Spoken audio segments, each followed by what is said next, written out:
परिचय बता दें आप। मेरा नाम राम धीरज है।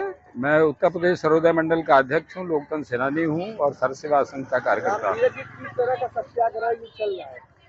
ये दरअसल जो केंद्र में बैठी हुई सरकार मोदी की है, उसने गांधी विनोबा जयप्रकाश की विरासत सर सेवा संघ को गिरा दिया है, बुलडोज कर दिया है। जबकि ये ऐतिहासिक इमारत थी, ये सन 60 से बना हुआ था। उसी के खिलाफ आंदोलन है कि एक ऐतिहासिक विरासत, दुनिया की सभी सरकारें जो उनकी अपनी ऐतिहासिक जगहें होती हैं उसको सुरक्षित रखती हैं, उसका संवर्धन करती हैं, लेकिन यह सरकार जिनका अपना खुद का कोई इतिहास नहीं है, वो स्वतंत्रता संग्राम सेनानियों द्वारा बनाए गए इतिहास को, उन भवनों को वो नष्ट कर रहे हैं। उसी के खिलाफ हमारा ये आंदोलन है। तो कब तक चलेगा ये आंदोलन? ये आंदोलन हमारा 100 दिन तक चलेगा और अगर फिर भी ये नहीं सुनते हैं, अगर ये हमारी जमीन वापस नहीं करते हैं, तो हमारी लड़ाई आगे भी जारी रहेगी, कोर्ट में भी है। और फिर हम लोग देश भर के, जैसे आज हम 100 दिन का उपवास कर रहे हैं, अनशन कर रहे हैं, ऐसे ही हम फिर आमरण अनशन भी करेंगे। और दिन है आपका? आज तीसरा दिन है आंदोलन का। ये लगातार अभी चलता रहेगा? लगातार 100 दिन तक चलेगा ये। इसके बाद अगर मांगे नहीं पूरी हुई? अगर नहीं हुई तो फिर हम यहाँ से दिल्ली के लिए पैदल मार्च करेंगे, और अगर फिर भी नहीं हुआ तो हम दिल्ली में बैठ करके देश भर के, दुनिया भर के जितने भी गांधीवादी हैं वो आमरण अनशन करेंगे, हजारों की संख्या में लोग। नमस्कार, मेरा नाम जागृति राही है और मैं सर्वोदय कार्यकर्ता हूँ। और यहाँ हम लोग 3 दिन से धरने पे बैठे हुए हैं और न्याय के दीप जलाएं, ये कार्यक्रम है हमारा 100 दिन के लिए। देश भर के जिलों से सर्वोदय कार्यकर्ता यहाँ आ रहे हैं और अनशन पे बैठ रहे हैं, सत्याग्रही के रूप में बैठ रहे हैं। गांधी की जो सत्याग्रह की, व्यक्तिगत सत्याग्रह की कल्पना थी, उसके हिसाब से।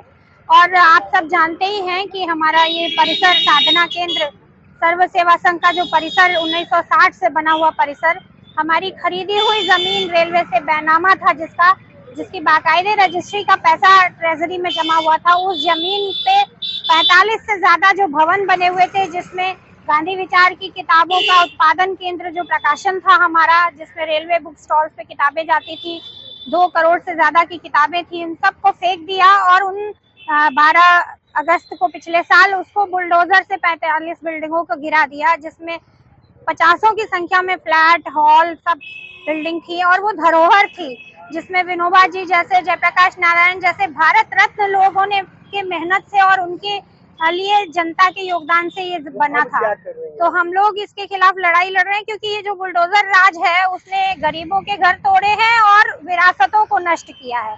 तो ये जो बुलडोजर राज है और ये जो अत्याचार और दमन है, इसके खिलाफ ये सत्याग्रह और ये लड़ाई लगातार जारी रहेगी जब तक कि रुक ना जाए इस तरह की प्रतिक्रियाएं। हम खाली अपने लिए नहीं बैठे हैं, ये सामने की बस्ती में भी इस तरह से बुलडोजर चलाएगा। किसी को 1 पैसा भी मुआवजा नहीं दिया गया, वो गरीब लोग थे जिस तरह से। सरकार तो भी बनती है गांधीवादी, और सरकार का जहां तक सवाल है ना, तो सरकार तो जिस विचारधारा की है, उनको तो गोडसे के फॉलोअर्स चाहिए इस देश में, जो 12वीं में पढ़ने वाले बच्चे के ऊपर गोली चला रहे हैं गौरक्षक के नाम पर। उनको गांधी विचार से कोई लेना देना नहीं है। शुरू से वो 100 साल से लड़ाई है। गांधी की हत्या जिन लोगों ने की, उनको गांधी विचार के केंद्र भी नहीं चाहिए, क्योंकि गांधी अभी भी हत्या करने के बाद मरे नहीं।